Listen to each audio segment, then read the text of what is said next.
السلام عليكم ورحمة الله وبركاته. بسم الله الرحمن الرحيم.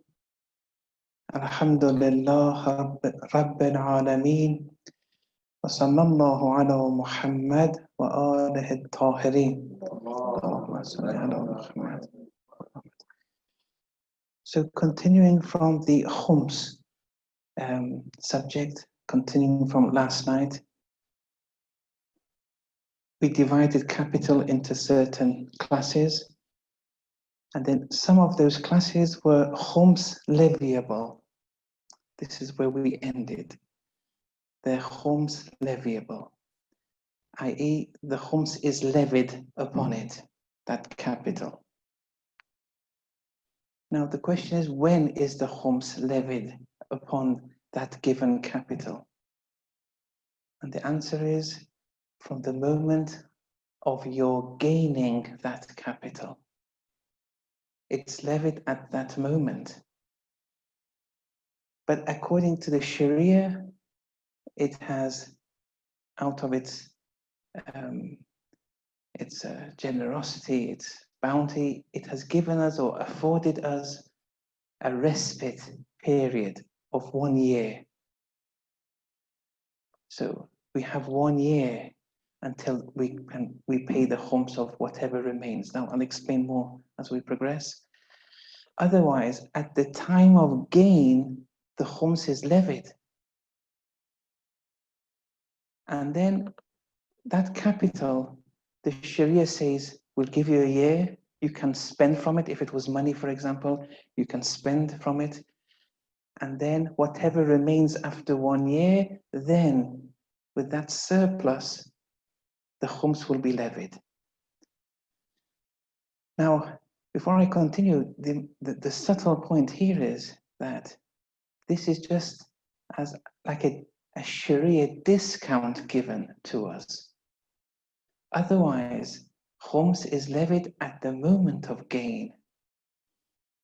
Now here, the difference here, the tariqah may now enter the scene a bit more and say, okay, although the Sharia has granted you a discount of a 1 year period, but be careful.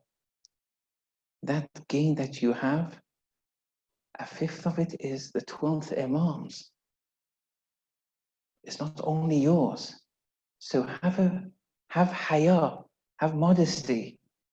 Be embarrassed before Allah with how you spend that money. Because there's a difference here. If you give the 1/5, the khums, from the very beginning, then in relation to that capital, it's yours. How you spend it, it has one kind of set of rules. But when you are in partnership with the 12th Imam, an 80-20, or a partnership of 4-to-1 ratio, here you're spending here. A lot of haya is required. Can you maintain that for 1 year? So the Sharia says, we have granted you, afforded you as a discount, a 1 year respite period. That is something which is in the Sharia and there's no problem there.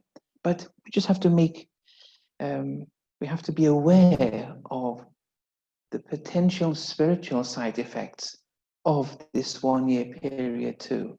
Even though it's permissible, it's jaiz, but it has spiritual complications if you don't abide by it correctly.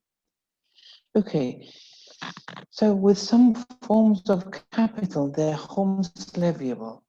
Now, with that gain that you've made, and you have this 1 year respite period, there are 2 forms of expenses that can be deducted from that gain. Now, if the gain is money, for example, with the money you've gained with a monthly job or something on those lines, you can spend from that money. What can you spend? 2 forms of spending for the common layperson. There are 2 types of spending and expenses we have, and these can be deducted without any problem. And then after that 1 year, after these two forms of spending, whatever remains, that surplus, you give 1/5 of it by way of khums. And khums is one of the ibadat, so it has to be done for Allah's sake. You shouldn't run away from khums. Running away from khums, escaping from khums, is, in quotes, running away from the 12th Imam. When your mental framework is that of how can I save on my khums? How can I deal with my religious authority in a manner that I give less khums? You're running away from the 12th Imam. That has its spiritual repercussions in this world and in the hereafter. Right, now what are those two expenses? One, the Arabic terms, one is called the ma'una and the other is the nafaqa. The nafaqa means maintenance. What we mean by that is those expenses that are essential for one's livelihood, i.e., without them, you would suffer a lot. You may die. For example, having a house would be part of the nafaqa. It maintains you. Without a house, be it through purchase or rent or any other means, but how can you live? You'd have to live on the streets, for example. So these are essential forms, or foods which are essential. Without bread or rice or whatever, every culture is different.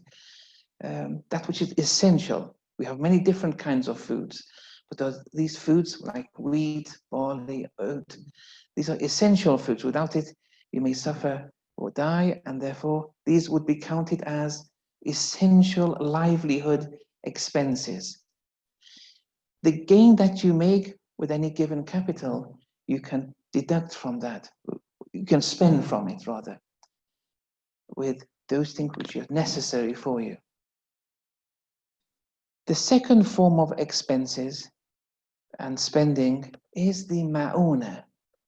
Now, ma'una are those expenses which are made according to the norm in such a manner.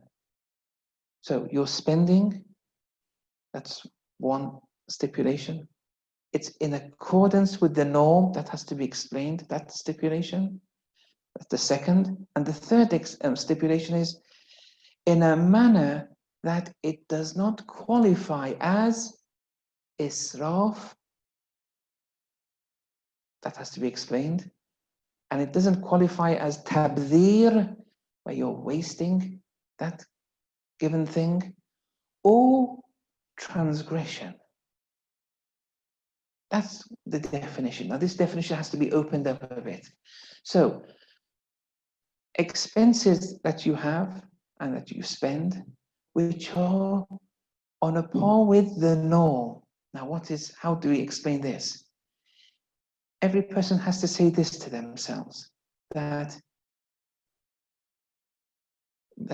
in relation to me, any given individual, and with my situation, my status quo, with my family background, my job, whatever it is, what spendings would the common layperson in my society deem it normal for me to have? Okay. For example, having a house, we said, was something which was essential. But having a house with wallpaper of a particular kind, that would be part of the ma'una. It's not essential to have wallpaper, you see? And there are many other parts of the house which those things aren't essential. They're not part of the nafaqa, but they are part of the ma'una. Having a car, but what kind of car, for example? Different foods, different livelihood expenses. Here, let's say if you're a doctor or an architect, or a job which is usually associated with a higher socioeconomic class, here, if you were to buy a car which is above average, maybe the common layperson of that society would deem it as normal for someone with your background and status quo. That would be your ma'une.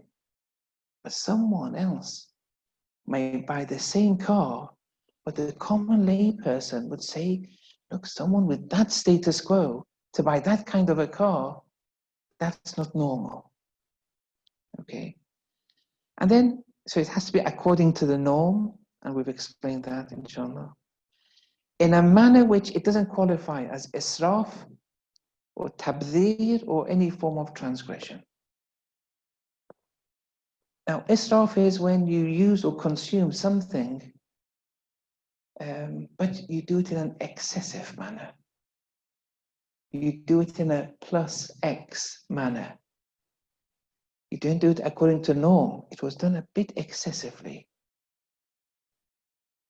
Now, this excess is not part of your ma'une, and that would have to be calculated. The haya issue arises here. Okay, this is the 12th Imam's property, so to speak. If you spend excessively and it qualifies as israf, then that much which was israf, you're not allowed to take it and deduct it from that gain, your capital.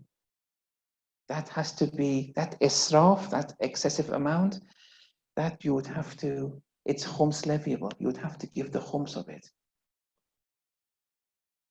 Also, sometimes tabdhir, where you don't use or consume something, you throw it away. Just let it waste. That also, you can't deduct it from your capital that you've gained. You have to calculate that separately. You're not allowed to take it away from that gain. You've wasted it. You're not allowed. And so here, the khums would be levied upon that too. The khums isn't levied upon the ma'una. Ma'una is spending. You're deducting it from your capital. There's no need for any khums because you're spending that which is according to your norm. But when it has to be done in a manner which it doesn't qualify as israf or tabdhir. So for example, if someone, the norm for them is to have, for example, in Iran, a common dish is, for example, kebabs and rice. And they put 2 skewers, for example, of kebab. You purchase 2 portions for yourself. So that's 4 skewers of. And then that is something which the common layperson, if they see in relation to you, you've overdone it. So if your capital is £100, I'm using these numbers very simply just to make it easier, and you spend from that, let's say each portion was £20, you take £20, that was your norm in eating, from that 100, leaving 80. The khums of 80, the surplus that it remains, let's say after a year, would be 16. Now, you had 2 portions though, so it's 100 minus 20 minus 20 there, then leaving a surplus of 60, then the khums of that is 12. But here you're not allowed to deduct that second 20 because that was out of israf. That would have to be separated, and calculated separately. So it would be 100 minus 20, but that other 20, no, you're not allowed to deduct from that capital. That capital was the imam's. You acted extravagantly. You committed israf. You can't take that from the imam's property. So, and the other is a transgression. Sometimes you may undergo, God forbid, a haram form of leisure or haram, consume something haram. It's a transgression. That's not your ma'una either. Ma'una has to be something which is according to norm, but it shouldn't qualify as a transgression. You've bought, God forbid, a drink, a food, or done something which qualifies as haram, and you want to deduct it from that capital of yours, which was in a 4-to-1 ratio with the imam. You're not allowed to do that. That has to be calculated separately. So in summary, that capital which is khums leviable, you can deduct or spend from it with your ma'une and your nafaqah. Whatever remains after a year, the surplus, you give 1/5 of it in the way of Allah. And if you want, and one of the tariqas, the tariqa which Imam Khomeini belonged to, one of his mentors, that was his way of life. At the time of gaining the capital, they would give the khums. It has value, but I don't to suggest this for everyone, but it's something to bear in mind, at least with the haya factor, because it's 12 imams too. Okay. Okay. Now, continuing from yesterday's lecture. So Imam Khomeini, rahmatullah alayhi, is saying that you should benefit from the Quran, from the main objectives of the Quran. And the main objectives are irfani akhlaqi, objectives to grant you that proximity with Allah, to allow you to transcend into the realms of the unseen, to enable you to wayfare towards Allah. And those who only look at the Quran from certain domains of science outside these main objectives, they are not benefiting from the Quran. They're hardly benefiting at all. Especially salvation-wise, it's almost zero how much they're benefiting. Now, for the next 2 or 3 days, I want to go through different stories of the Quran, different aspects, and see how the Urafa have a totally different outlook on the verses of the Quran. Today's would be a story in Surah Al-Baqarah, and tomorrow's, although we may, if we have time, we may start also the story in relation to the angels and Nabi Adam. Look how they've extrapolated so many lessons from one verse. They've extrapolated 18 spiritual protocols, spiritual prescriptions, ethical prescriptions from one verse. And another very subtle way of looking at the Quran, inshallah, we'll discuss in 2 or 3 days, which is something very unique amongst the Urafa, the disciples of Allah, and how they see the Quran. Okay, now the story is pertaining to verses 67 to 73 of chapter 2. And the historical context behind the story is that between 2 cousins, a dispute arose, and one cousin, now why the dispute arose, there are different accounts to it. History is not, something which is difficult to say it's 100%. You give a historical account and say this is 100% true. It's difficult unless it's mentioned in the Quran, and the details of this historical context isn't mentioned. The minutiae isn't mentioned in the Quran, but it's only mentioned in general terms. Where there's a dispute arises, and because of that, one of the cousins kills the other cousin and then throws the corpse into a village far away from his own village.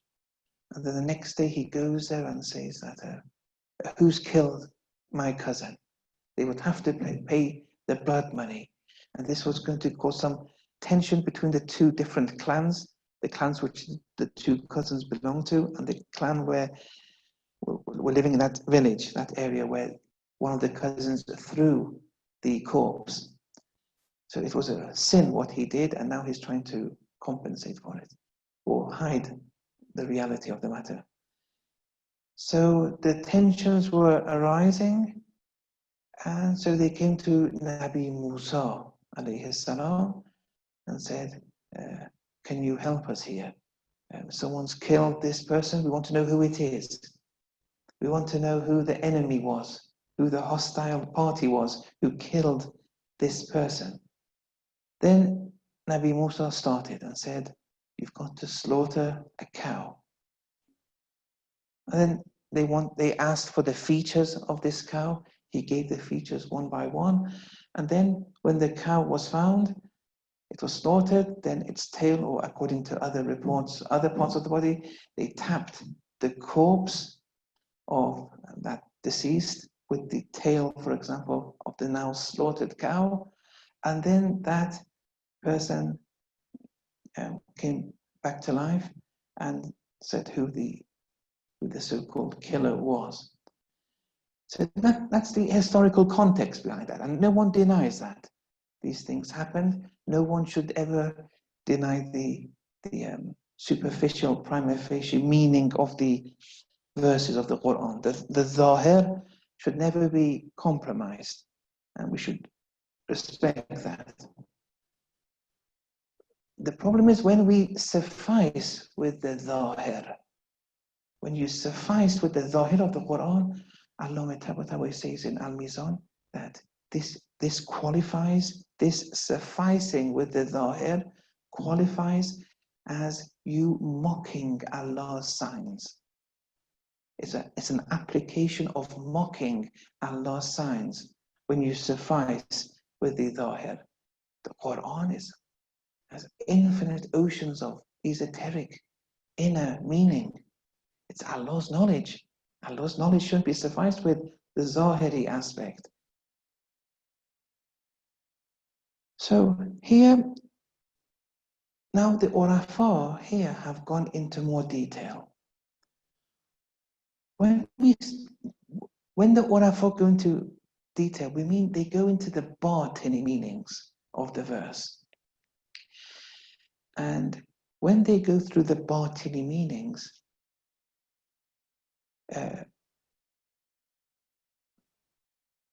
if you want to define tariqa,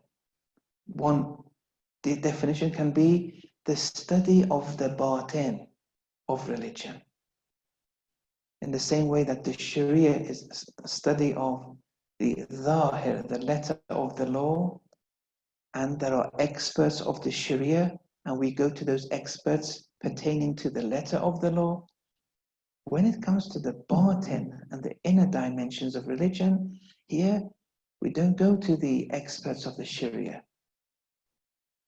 We go to the experts of the tariqa, although this classification of mine, there's a problem with it, because if you're an expert of the Sharia, if you want to be precise in defining it, by default you should be an expert of the tariqa, because the tariqa and the Sharia, it's one reality.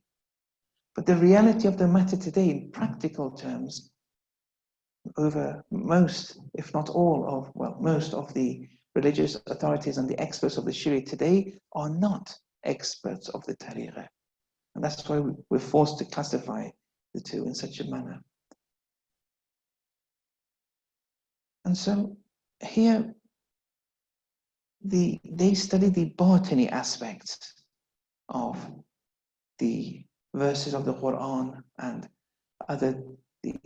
even the ahadith, the du'as, everything, they're studying the batini aspects. When it comes to the verse of the Quran, the way they look at it, in addition to how the orthodox and normal method of studying the Quran, they do respect that. It's not that they don't respect it. They also know the morphology, the syntax, the rhetoric, and so on and so forth. But in addition to that, because of certain ahadith we have, where the Imam, the successor to the Prophet, they gave an anfusi interpretation of a verse, a soul-orientated definition of the verse. from those kind of interpretations, they also do the same. Now, someone may say, well, that was for the successors of the Prophet, not for us. Well, they have told us they have taught us and how to extrapolate from verse of the Quran using this approach. We can do our best too. We don't have the same knowledge as them. We may not attain to the same degree as them, but we can use principles that we get from the verses of the Quran, the ahadith, that allude to the batini aspects and allude to aspects of the verses which are referring to dimensions of the soul. This is something which is very important in Irfani commentaries. Even when it comes to the Sharia, is everything that the manager, the religious authority, is every ruling he mentions. Can you find it in the Quran exactly as the manager says it? Can it be found in the ahadith exactly as the manager says it? No. There may be tens or scores of rulings that they have.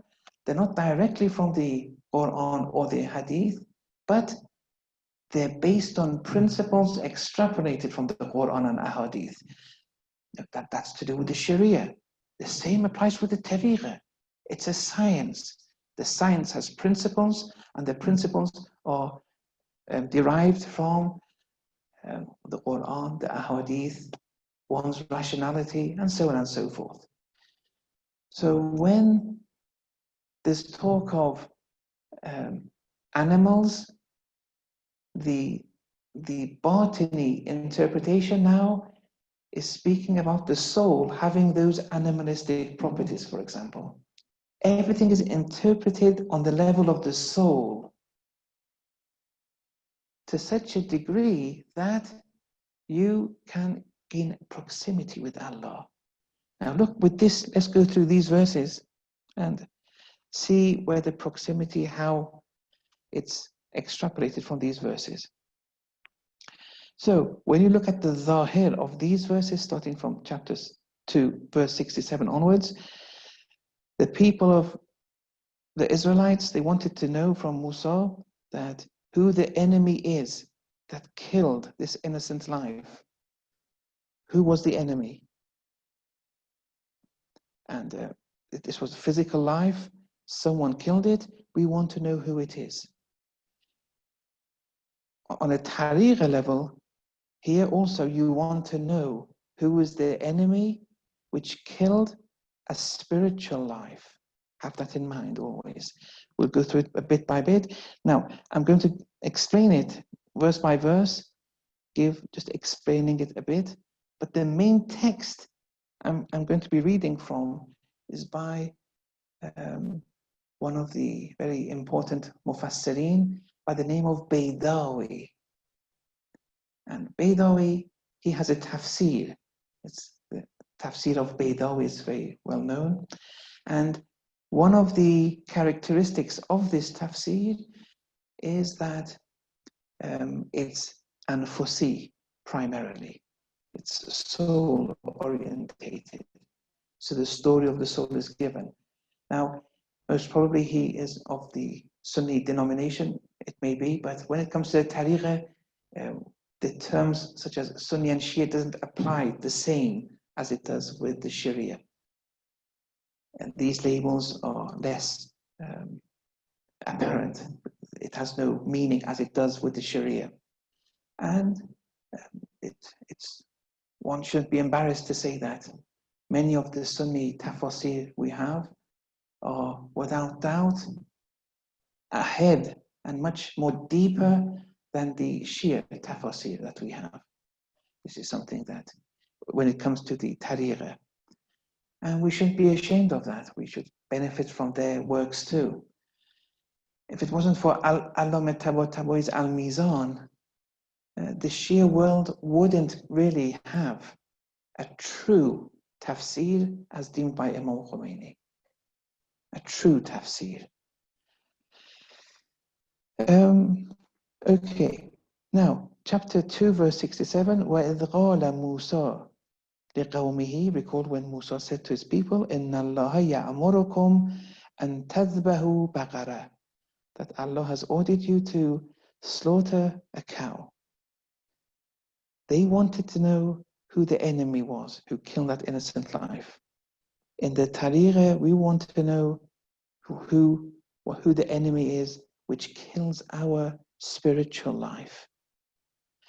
The Quran says that Musa told them, and is telling us today. We want to know who is the enemy today, who is killing our spiritual life, which is not allowing us to move spiritually closer to Allah. The protocol for both is slaughter the cow. Now, the cow in the historical context had one meaning, and we've gone through that. But what about in the Anfusi interpretation? Baydawi says, وَإِنَّ مَنْ أَرَادَ أَنْ يَعْرِفَ أَعْدَى عَدُوِّهِ السَّائِي فِي إِمَاتَتِهِ الْمَوْتَ الْحَقِيقِي فَطَرِيقُهُ أَنْ يَذْبَحَ بَقَرَةَ نَفْسِهِ التي هي القوة الشهوية.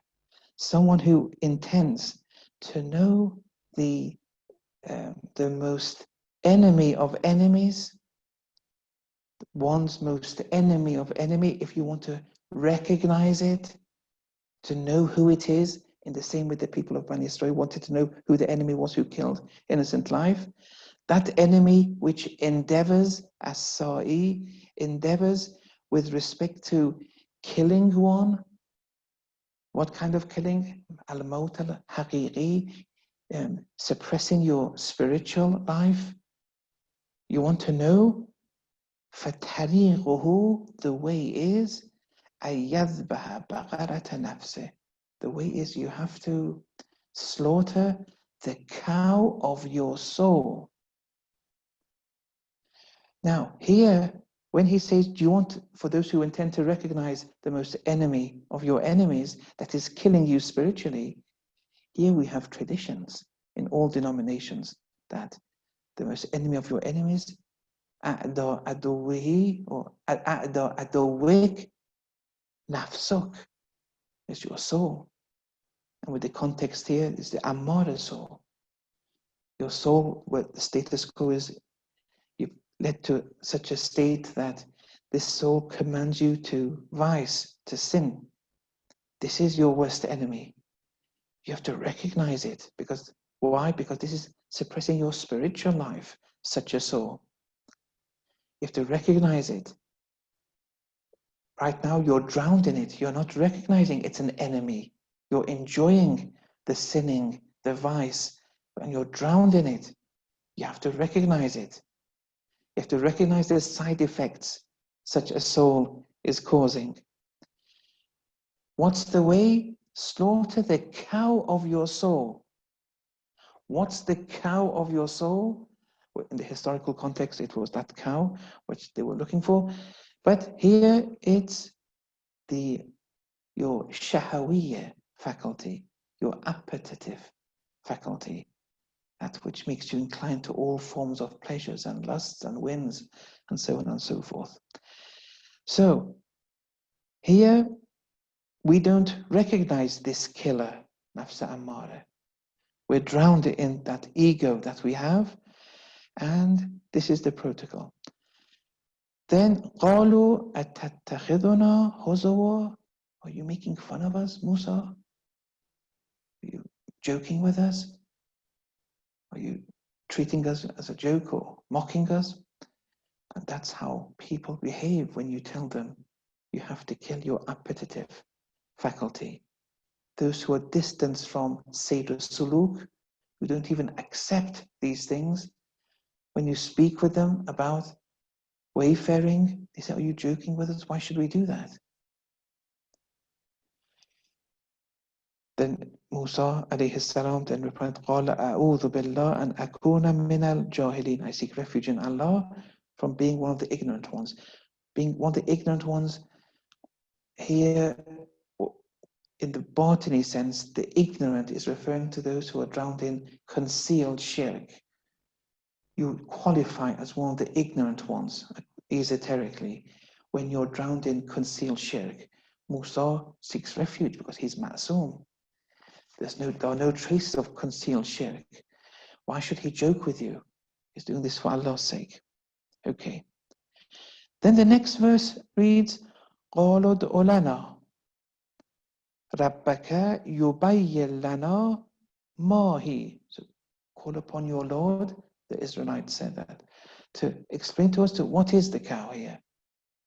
What are we looking for exactly? Looking for the characteristics. Okay. Now, let's take a break from this story here. And now, at the same time, another episode is happening at the same time as that historical context. And here, it's in relation to a particular family, and the mother and a father, and they had a very pious son. And the pious son was fortunate to sell something to a buyer. And the buyer really wanted it and was willing to pay a very high price for it. And the son, the pious son, said, yes, let me go and just get the key from my father, and then I can go and open the safe or whatever it was to bring that commodity and give it to you. When he entered his residence to get the key from his father, the father was asleep.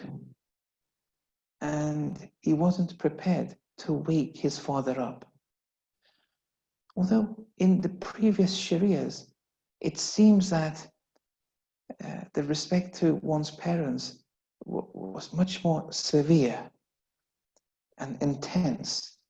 That in some Sharias, it may even say that someone who disrespects one's parents, they may be sentenced with a very serious sentence. And we see some verses of this in the Old Testament. Now that it may be distorted, but there was a very intense duty to never disrespect in the smallest way one's parents. And this duty today exists too in the Tariqah. With the Sharia, it's given a more clear-cut definition of the limit that one should not pass. For example, you shouldn't act in a way which expectedly would lead to your parents' anger or disappointment.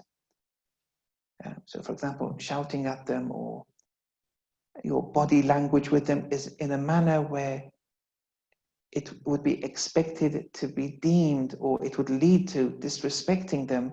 That would be haram according to the Sharia.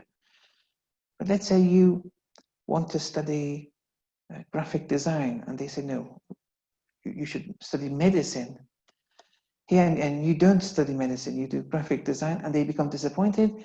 According to the Sharia, that won't be haram because that expected disappointment isn't there.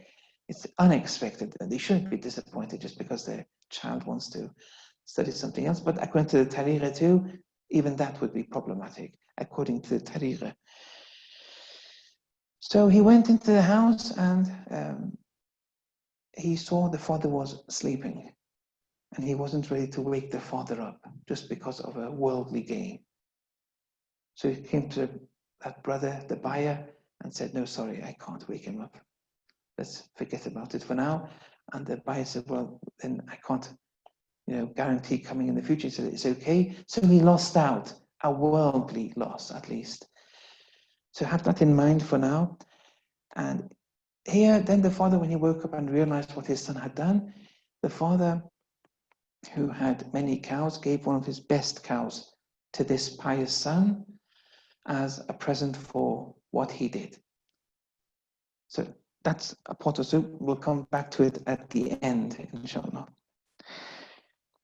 So, call upon your Lord. They said, call upon your Lord to explain to us what this cow is in the historical context. Now, in the Tariqah also, can you give us more information about the inner cow? This appetitive faculty, this appetitive dimension, which you're asking us to slaughter, can you just open this up a bit? Look in the verse.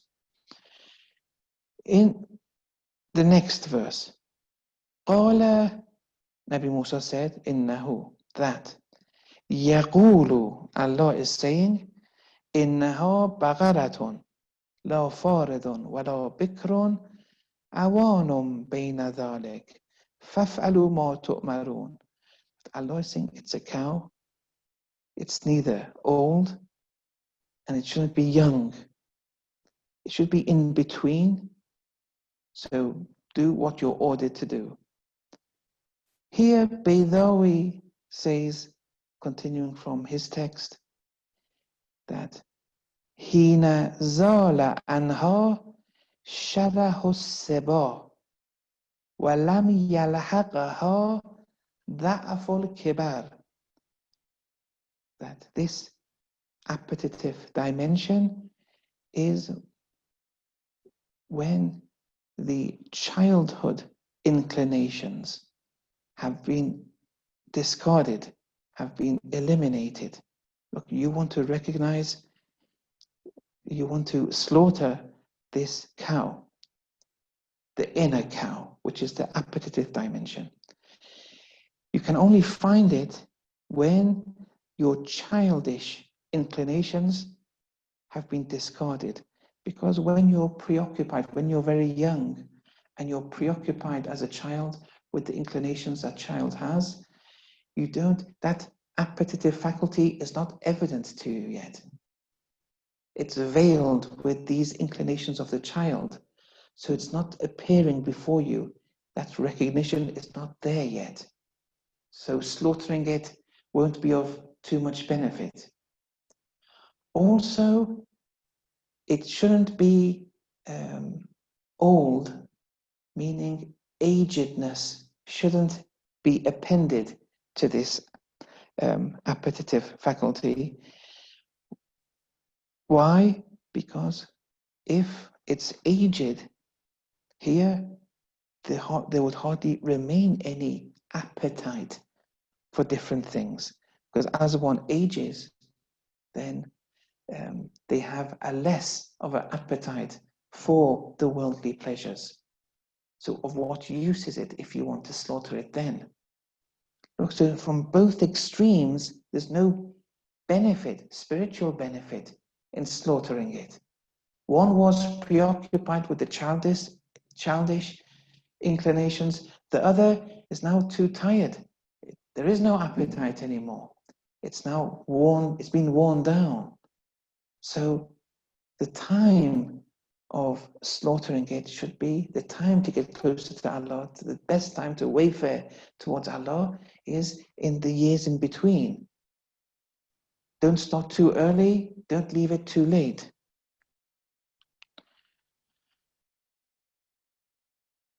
So from, like they said, from youth onwards, the cow's reality appears before you. Now is the time to slaughter. Then in the succeeding verse, 69, قَالُوا ادْعُ لَنَا رَبَّكَ يُبَيِّنْ لَنَا مَا لَوْنُهَا.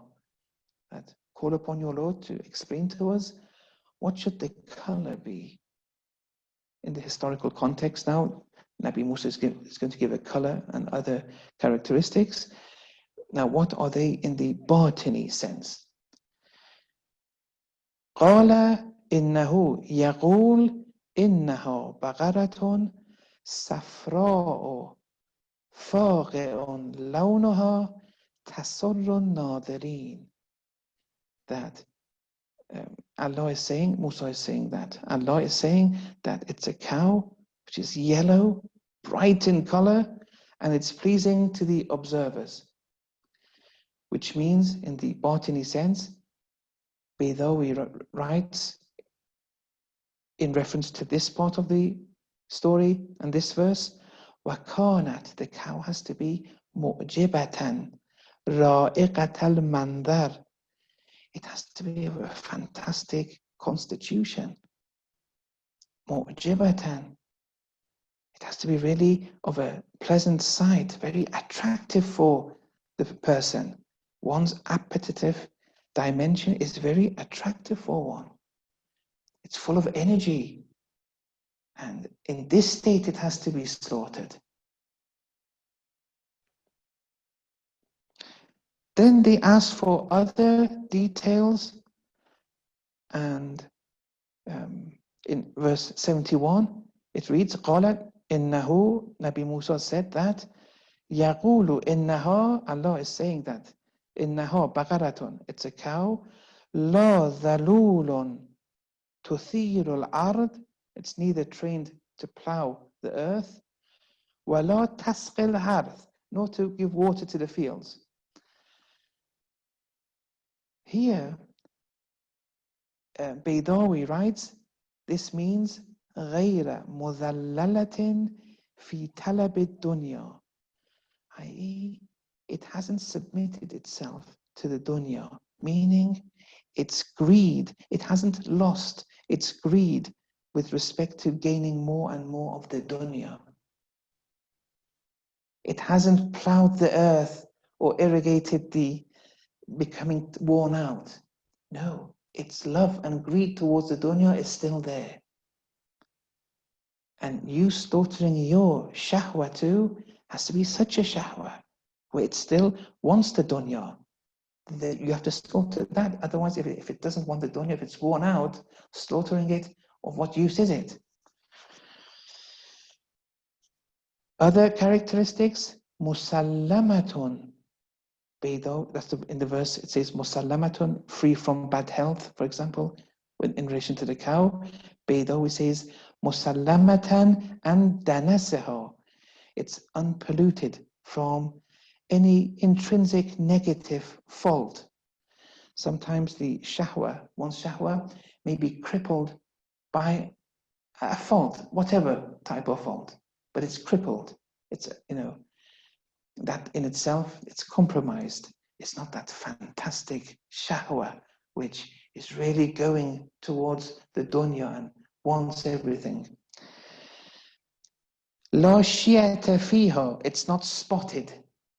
Because with cows, when they, for example, excrete their excrement, with cows, this is more common than with other animals, that excrement can have an effect on their skin. It leaves marks. Now, in the historical context, the cow shouldn't be of that. It should be unblemished, unmarked. And here, Baydawi says, La shi'ata fiha an maqabiha bihaythu yasilu atharuhu ila nafsih. That it shouldn't be spotted with a fault which affects the shahwa, which affects one's soul.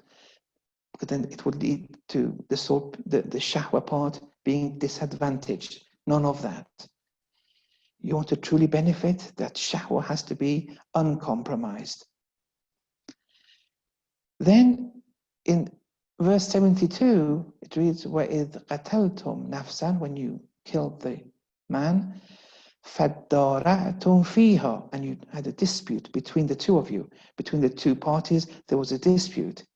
Because that party said, this village, for example, someone in the village killed him. The village says, no one. We don't know who this person is.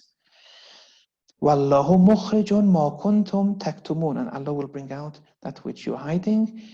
And in verse 73, فَقُلْنَا, and we said, اضْرِبُوهُ بِبَعْضِهَا, that you strike that corpse with a part of the cow.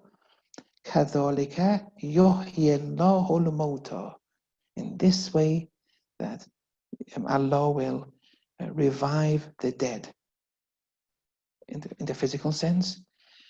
And here in the Batini sense, if you kill your shahwa, you suppress it, you kill the cow of your soul, then that dead heart of yours will be revived.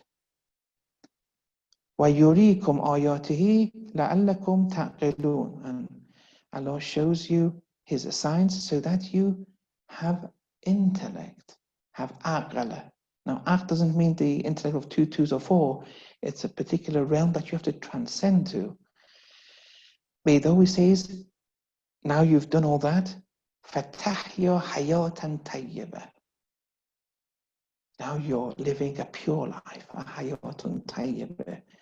You've got rid of the dunya by slaughtering this cow of your soul. وَتُعْرِبُ عَمَّا بِهِ يَنْكَشِفُ الْحَالِ, and the reality of the matter becomes apparent for you. وَيَرْتَفِعُ مَا بَيْنَ الْعَقْلِ وَالْوَهْمِ مِنَ التَّدَارُعِ وَالنِّزَاعِ, and that which arose, the conflict which arose between your aql, which wants to transcend more and more, and your imaginative or estimative faculty, which kept on bringing you down to the dunya, that dispute will be eliminated, and you will have that hayatun tayyibah. Okay. Oh, I think we've passed over time. So I'll just go, since I want to just finish this part, if it's okay with you. Here, going back to the story of that pious man with the parents, so he obeyed his parents to a very high degree, and then when the Israelites wanted to find the cow, it was that cow which the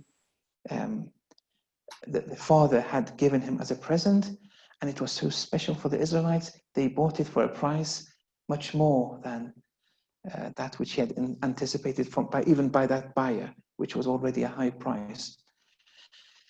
And this shows that respect to parents can lead you to have both worldly effects and in the hereafter. One of the ways of also reaching proximity to Allah, which the story therefore is referring to, one was in relation to the shahwa aspect, but is obeying one's parents in the absolute sense. Because when you obey your parents in the absolute sense, there's no ego. Only in relation to sins, you refrain in the best of manners.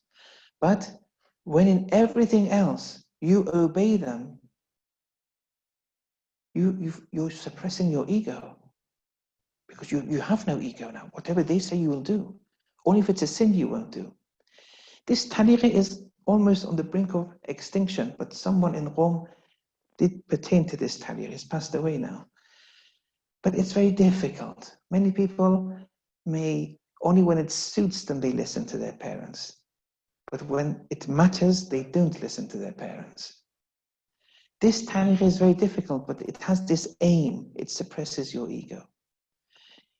One of the urafa of the early centuries, in the 2nd century after Hijrah, Abdullah ibn Aoun, in those days they would eat from a large plate, and he would refrain from eating with his mother from that plate, because he said, I may take a morsel which my mother intended to take. Look, to that degree, he doesn't want to upset the mother. Even though for the mother it wouldn't have mattered at all, but also it's attributed to him that once the mother called him from one part of the house, called him, therefore she had to raise her voice, and then he also raised his voice, just in replying, said, for example, say, yes, what do you want, mother? But in a loud voice. Because of that, he had assigned a kafara for himself, that every time I raise my voice, I will free, for example, 2 or 3 slaves. See, it's that manner of, irfan which these people had.